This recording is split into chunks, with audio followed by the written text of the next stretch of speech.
Saranya Sathya's kitchen. நம்ம இன்றைக்கி பார்க்க போகிறது வந்து ரொம்ப ஒரு ஹெல்த்தியான ஒரு பிரேக்ஃபாஸ்ட் ரெசிபி தான் பார்க்க போகிறோம். இதை பார்க்கும்போதே உங்களுக்கு எல்லாருக்கும் தெரிஞ்சிருக்கும், இது அடை ரெசிபி தான். நம்ம சேனல்லே அடை தோசைன்ற ஒரு ரெசிபி நான் ஏற்கனவே அப்லோட் பண்ணியிருக்கேன்.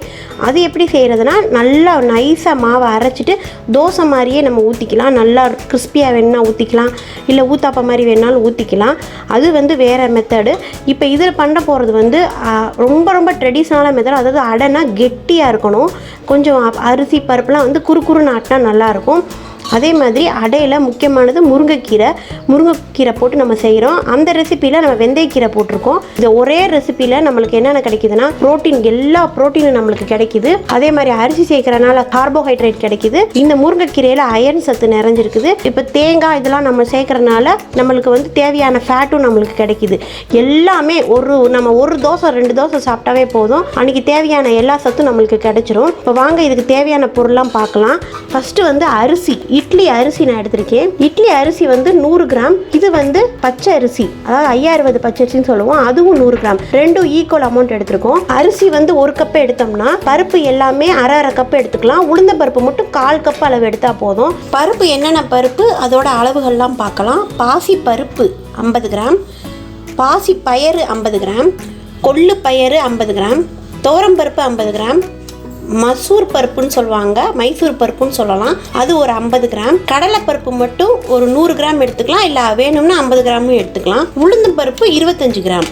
பார்க்க தான் இந்த இதெல்லாம் நிறைய ஜாமான் இருக்கிற மாதிரி தெரியும், ஆனால் ஈஸியாக நம்ம போட்டுக்கலாம். எல்லாத்தையும் மொத்தமாக சேர்த்து ஊற வச்சு அரைக்கிறது தான் இதில் வேலை. அப்புறம் அது கூட சேர்த்து அரைக்கிறதுக்கு வந்து மிளகா வத்தல் பார்த்தீங்கன்னா நம்ம அவங்கவுங்க காரத்துக்கு ஏற்றாப்புல போட்டுக்கலாம். ஆனால் நிறைய பருப்பு கீரை சேர்க்கும்போது கொஞ்சம் இதில் வந்து இந்த சோம்பும் மிளகா வத்தலும் தான், இது ரெண்டும் வந்து நிறையா நம்ம சேர்க்கும் போது நம்ம அடை வந்து ரொம்ப ருசியாக இருக்கும். சோம்பு வந்து 4 டீஸ்பூன், இதில் மிளகா வத்தல் நான் வந்து ஒரு 12 மிளகா வத்தல் போட்டிருக்கேன். அப்புறம் தேவையான அளவு உப்பு. இது எல்லாமே அரைக்கிறதுக்கு. இங்கே வந்து முருங்கைக்கீரை பார்த்தீங்கன்னா ஒரு 2-3 கைப்பிடி அளவு முருங்கைக்கீரை எடுத்துருக்கோம். முருங்கைக்கீரை கிடைச்சா முருங்கைக்கீரை போடுங்க, இல்லை வெந்தயக்கீரை போடலாம். அப்படி எதுவுமே எந்த கீரையுமே இல்லையா, இந்த மாதிரி கருவேப்பிலை வந்து கொழுந்து கருவேப்பிலையாக எடுத்து இந்த அளவு கருவேப்பிலை எடுத்துக்கோங்க. கருவேப்பிலை நல்லா கழுவி அதை வந்து பச்சையாக தான் நம்ம போட்டுக்கலாம், அது ரொம்ப டேஸ்ட்டாக இருக்கும். அப்புறம் வந்து சின்ன வெங்காயம் வந்து ஒரு 1/4 கிலோ அளவு நல்லா பொடியாக துருவி இருக்கும். 1 இன்ச் அளவுக்கு இஞ்சி எடுத்து நல்லா துருவி வச்சுருக்கோம். இது சின்னதாக நறுக்கி போடாமல் துருவி போட்டிங்கன்னா நல்லாயிருக்கும். பெருங்காயம் வந்து ஒரு 2 டீஸ்பூன் அளவு பெருங்காயம். பருப்புலாம் நிறையா சேர்த்தனால நிறையா சேர்க்கணும். கடுகு, உளுந்தம்பருப்பு, கருவேப்பிலை. தேங்காவை சில்லாக போடுவாங்க, அதை விட நல்லா துருவி போட்டிங்கன்னா தேங்காவை ரொம்ப டேஸ்ட்டாக இருக்கும். அதே மாதிரி ஒரு குட்டி கிண்ண அளவு கொத்தமல்லி தலையை நல்லா கழுவி சின்னதாக நறுக்கி வச்சுருக்கிறோம். இப்போ ஏற்கனவே வந்து இந்த பருப்பு எல்லாம் நான் ஊற வச்சுருக்கிறோம். நான் காமிச்ச எல்லா பருப்பையும் மொத்தமாக கலந்து நைட்டே ஊற வச்சாச்சு. காலையில் பிரேக்ஃபாஸ்ட்டுக்கு நீங்கள் நைட்டே ஊற வச்சிங்கன்னா உங்களுக்கு ரொம்ப ஈஸியாக இருக்கும். 4 மணிலேருந்து 5 மணி நேரமாக அது ஊறணும். எல்லா பருப்பு வகை பயர்லாம் சேர்த்துருக்கறனால கொஞ்சம் எக்ஸ்ட்ரா ஊறினா நல்லா இருக்கும். இப்போ ஊற வச்சு காலையில் எந்திரிச்சு கழுவி எடுத்துட்டு சுத்தமான தண்ணியில் இப்போ நம்ம அரைக்க போகிறோம். அதே மாதிரி வத்தலையும் கூட சேர்ந்து நீங்கள் ஊற வச்சிட்டிங்கன்னா ஈஸியாக அரைப்படும். இப்போ நாங்கள் வந்து கொஞ்சோண்டு அளவு போட்டதுனால மிக்சியில் அரைக்க போகிறோம். நீங்கள் இதை விட இன்னும் ஜாஸ்தியாக போட்டிருந்தீங்கன்னா கிரைண்டரில் ஆட்டிக்கலாம். இதை வந்து ஒரு 2 தடவை நம்ம மிக்சியில் அரைச்சோம்னா சரியாக வரும். இப்போ எல்லாத்தையும் எடுத்து நம்ம மிக்சியில் போட போகிறோம். ஃபஸ்ட்டு இந்த ஊற வச்ச மிளகா வத்தலையும் சேர்த்துக்கிறோம். அதே மாதிரி சோம்பையும் சேர்த்துக்கிறோம். சோம்பும் நம்ம ஊற வச்சு சேர்க்கலாம், இல்லை பவுடராக சேர்க்கலாம், இல்லைன்னா இந்த மாதிரி முழுசாகவும் சேர்த்துக்கலாம். தேவையான அளவு உப்பு ஃபஸ்ட்டு ஒரு இதுக்கு கொஞ்சம், அடுத்து மாவு போடும்போது அதுக்கும் போட்டுக்கலாம். தண்ணி வந்து ரொம்ப ஊற்றிடாமல் கொஞ்சம் கெட்டியாக இருக்கணும் இந்த மாவு, அதனால் கொஞ்சம் பார்த்தே அரைச்சிக்கோங்க. அளவாக தண்ணி ஊற்றி இப்போ அரைச்சிக்கலாம். இப்போ இந்த அளவுக்கு கொஞ்சம் குறுகுறுப்பாக நம்ம அரைச்சிருக்கோம். இது வந்து இப்போ ஃபஸ்ட்டு பாதி பருப்பு தான் போட்டிருக்கோம். ரொம்ப சீக்கிரமே அரைச்சிருச்சு. மொத்தமாகவே ஒரு 5 நிமிஷத்தில் அரைச்சிடலாம். நம்ம பார்த்து அரைச்சிக்கோங்க, ரொம்ப நைஸ் அரைக்க வேணாம். இப்போ மிச்சம் இருக்கிற பருப்பையும் போட்டு அரைச்சி எடுத்துடலாம். இப்போ வந்து நல்லா மிக்ஸ் பண்ணியிருக்கோம், எல்லா மாவையும் ஒன்றா கலந்தாச்சு. இப்போ பார்க்கும்போது தண்ணியாக இருக்கும்.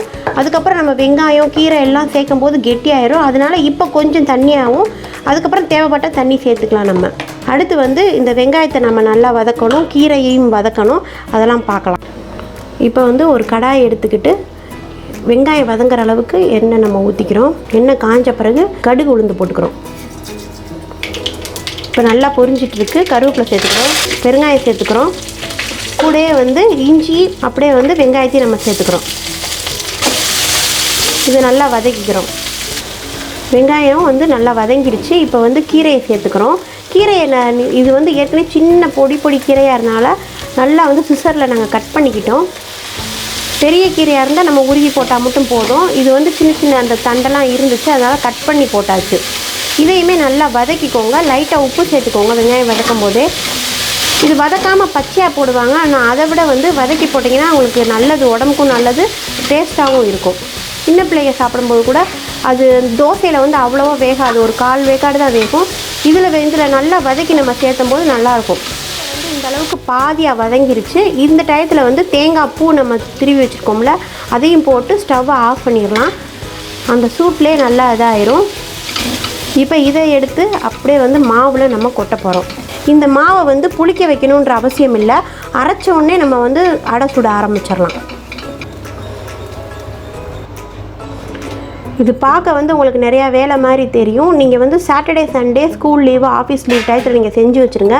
வெள்ளிக்கிழமை நைட்டே வந்து நீங்கள் வந்து எல்லாத்தையும் ஊற வச்சிட்டிங்கன்னா காலைல எந்திரிச்சு அரைச்சி நம்ம அப்படியே செய்கிறது தான் வேலை. கீரை எல்லாம் ரெடி பண்ணிவிட்டு கொத்தமல்லிலாம் ஆஞ்சி வச்சு வெங்காயம் கூட வந்து தோல்லாம் உரித்து ரெடி பண்ணி வச்சிட்டிங்கன்னா காலைல எந்திரிச்சோன்னே நம்மளுக்கு பிரேக்ஃபாஸ்ட்டுக்கு ரெடி ஆயிரும். இப்போ இந்தளவுக்கு நல்லா மிக்ஸ் பண்ணிக்கோங்க. ரொம்ப கெட்டியாக இருந்தால் கொஞ்சம் தண்ணி சேர்த்துக்கலாம்.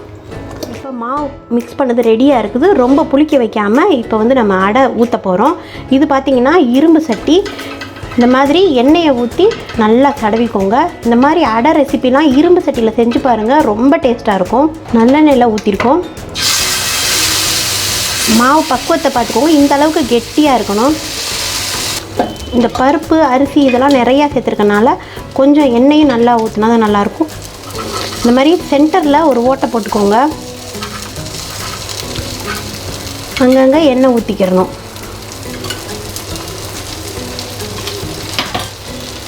இதை வந்து அடுப்பை ஹை ஃப்ளேமில் வச்சு மூடி வச்சிடுறோம். ஒரு 2 நிமிஷம் மூடி வச்சுட்டு அதுக்கப்புறம் மறுபடியும் சிம்மில் வச்சுக்கிறோம். நல்லா வந்து திருப்பி பார்த்துக்கோங்க. நல்லா வெந்துருச்சு. இப்போ திருப்பிக்கலாம். திருப்பிட்டு ஒரு சுத்து மட்டும், அவ்வளோதான். இப்போ மறுபடியும் மூடி வச்சிடுறோம். ஒரு நிமிஷம் மட்டும் அப்படியே ஃபுல்லாக வச்சுட்டு கொஞ்சம் நல்லா சூடானதுக்கப்புறம் அப்படியே சிம்மில் வச்சுருக்கோம். இப்போ நல்லா வெந்துருச்சு. எடுத்து நம்ம பரிமாறினோம்னா சூப்பரான அடை ரெடி ஆயிடுச்சு. இப்போ நெக்ஸ்ட் அடையை நம்ம ஊற்ற போகிறோம். தக்காளி சட்னி, தேங்காய் சட்னி, புதினா சட்னி எல்லாமே நல்லாயிருக்கும். இந்த சட்னி ரெசிபி எல்லாமே நான் தனியாக ஒரு ப்ளேலிஸ்ட்டில் வச்சுருக்கேன், பார்த்துக்கோங்க. இதுக்கு கொஞ்சம் இன்னும் ஒரு வத்தல் மட்டும் எக்ஸ்ட்ரா வச்சுருக்கோம் அந்த சட்னி ரெசிபியில் ஏற்றுனதை விட. ஏன்னா கொஞ்சம் காரமாக இருந்தால் நல்லாயிருக்கும். பார்த்திங்கன்னா எண்ணெய் தேய்க்கிறதுக்காக ஒரு தனியாக மரத்துலேயே விற்கிறாங்க. அதில் வந்து துணி சுற்றியே நம்ம விற்பாங்க. ஆனால் வந்து அது கொஞ்சம் பழசான பிறகு துணியெலாம் வந்து சூடு பட்டு கிழிஞ்சு போயிடும். நம்ம வேணும்னா ஒரு வெள்ளை துணி நாங்கள் இப்போ சுற்றி இருக்கிறோம். இந்த மரம் வந்து நமக்கு நார்மல் எல்லா கோயில் கடைகள்லாம் இருக்குது பாருங்கள், சின்ன சின்ன கடைகள் அங்கெல்லாம் கிடைக்கும். இது ரொம்ப யூஸ்ஃபுல்லாக இருக்கும். இந்த மாதிரி இரும்பு சட்டி யூஸ் பண்ணும்போது கையில் படாமல் நம்ம எண்ணெய் நல்லா தேய்ச்சி விட்டு சுடும்போது நல்லாயிருக்கும். இந்த ஆரோக்கியமான பிரேக்ஃபாஸ்ட்டை எல்லோரும் ட்ரை பண்ணி பாருங்கள். இந்த வீடியோ உங்களுக்கு பிடிச்சிருந்தா இந்த வீடியோவை லைக் பண்ணுங்கள், ஷேர் பண்ணுங்கள், மறக்காமல் சேனலை சப்ஸ்கிரைப் பண்ணிடுங்க.